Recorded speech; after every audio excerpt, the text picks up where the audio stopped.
What is going on, everybody, and welcome back to another episode of the Neon Spotlight. This is the segment on my channel where I go back through the Neon production company's entire filmography, from the first film they released all the way until whenever I get caught up. And unfortunately, the first two films in their catalog, I was not a huge fan of either one. I feel like they're constantly now putting out incredible films, but I'm really curious when I'm going to find the first movie that I'm really going to love in their catalog. And I was really hopeful for this film today because it is directed by Ana Lily Amirpour, who directed a film called A Girl Walks Home Alone at Night that is one of my favorite vampire movies ever made. Every time I revisit that film, I grow to love and appreciate it more. It's highly stylistic.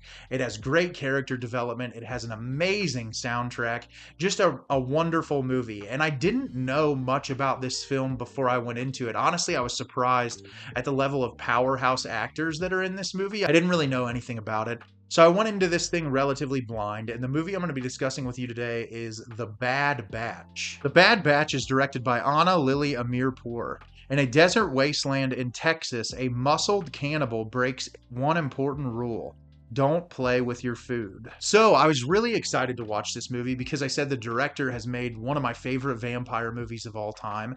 And this movie was a huge disappointment, unfortunately. I feel like it has a lot of the elements that make A Girl Walks Home Alone at Night so special, but unfortunately it lacks any real character development. The pacing is absolutely terrible, and there's so many things going against making it a successful movie that it really let me down, and I'm going to talk about it as a whole when I break the film down for you today. So at the beginning of the film, we're introduced to Arlen, played by Suki Waterhouse, who is dropped into this fenced-in area in Texas that we read a sign saying that this area of Texas is completely and totally exempt from any of the rules of the United States of America.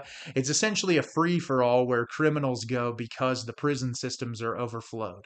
And so she's there, she's kind of walking around and looking around, and these women approach her in a golf cart, and they kidnap her and they tie her up, and she ends up getting one of her arms and one of her legs sawed off, and she watches the people cook it and eat it. So she realizes she's been kidnapped by these cannibals, and she ends up managing to find a way to escape. The cannibal crew is led up by Miami Man, played by Jason Momoa, and she ends up escaping that area and getting out in the middle of nowhere, where she's picked up by a hermit played by Jim Carrey, who takes her to a town called Comfort that helps her get a prosthetic leg. She starts to kind of make a life for herself there, but Comfort is a mess. There's like drugs going around everywhere. Clearly there's no laws, so people just do whatever they want, but she feels more comfortable there, obviously, than fending for herself. And the entirety of the film is she eventually stumbles out of Comfort and finds the people who kidnapped her, and she wants to get revenge on the people who kidnapped her. And the entire film is her leading up to those moments and what happens after she attempts to take her revenge. So as I said, I was really disappointed in this movie, but I will start with positives. I really enjoyed the style of this movie. I really liked the idea of it. It's shot really beautifully. There's a lot of really incredible sequences in it that make the world immersive. I feel like the concept of this is so interesting, like the world getting to a point where they don't have enough prison systems, so they essentially take this large area of land and say, have a free-for-all. If you kill each other, that's just helping us out. Like, we don't have to worry about you anymore because we kind of just throw you to the wilderness.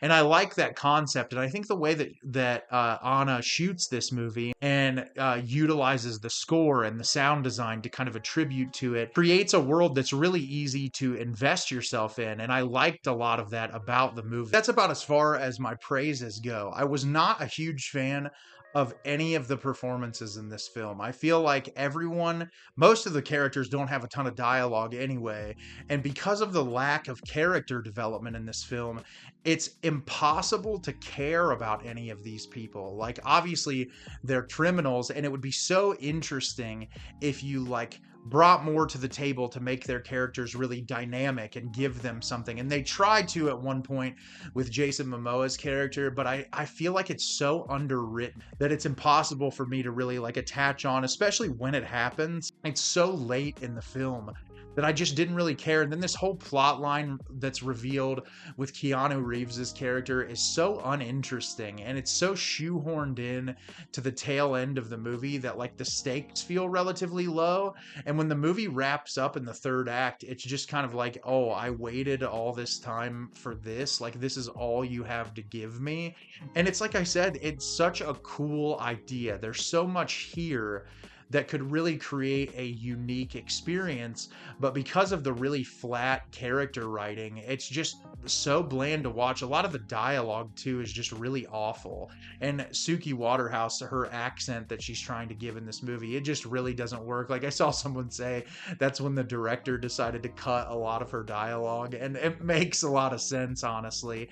But it's so strange to me because I feel like everything that Anna did with Girl Walks Home Alone at Night, there was such a soul unique vision with that movie, and in the execution and in the visual presentation. And in this movie, it's like she has a really phenomenal concept, and this could be a really amazing movie when if you boil it down much more simplistically.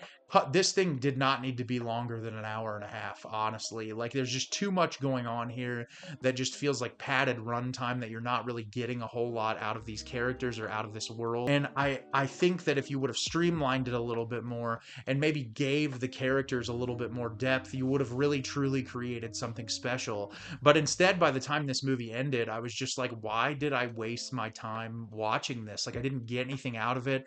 I forgot a lot of it a few hours after I watched it, and it's disappointing because I know that she is a very talented director. I know that she has the capability of making something really special, but this kind of falls in line with the first two movies I've watched in Neon's catalog. Just really underwhelming. Didn't get a whole lot out of either one of them, and I probably would never revisit this movie again. So have you seen The Bad Batch? Did you love it? Did you hate it? Leave me a comment down below and let me know what you thought. I thought this movie was relatively bland. I didn't like it a whole lot. I feel like that it was highly stylized and had some cool visual sequences, but lacked any sort of depth that made it interesting. As always, if you can like the video and subscribe to the channel, helps me out a lot and lets me know the type of content you're looking for. I'm always putting out new material and look forward to getting more out for you in the near future. And as always, everyone, thank you so much for watching and have a great rest of your day.